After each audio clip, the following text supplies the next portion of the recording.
এখন ভাল খেল উপভোগ কৰিলো আৰু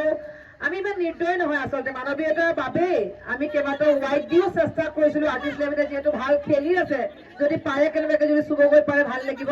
কিন্তু সেয়া যিয়ে নহওক ভাগ্যত খেলখন আমাৰ হাততে আছিল সেয়ে এইবাৰ উইনাৰ টিম মিডিয়া 11 ট্ৰফিটো মই সৌমন ৰাতিয়া দেৱক অনুৰোধ জনাইছো তেওঁলোকক আগবঢ়াই দিবলৈ উইনাৰ টিম মিডিয়া 11 শেষত কেপ্টেইন মনীষাৰ হোৱাইট গেটে সকলোৱে মনত থাকিব কেপ্টেইনৰ হোৱাইটেও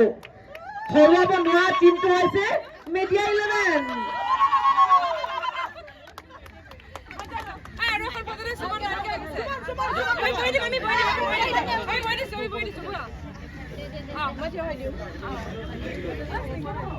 মনীষা আকৌ আহিব দেই ইয়ালে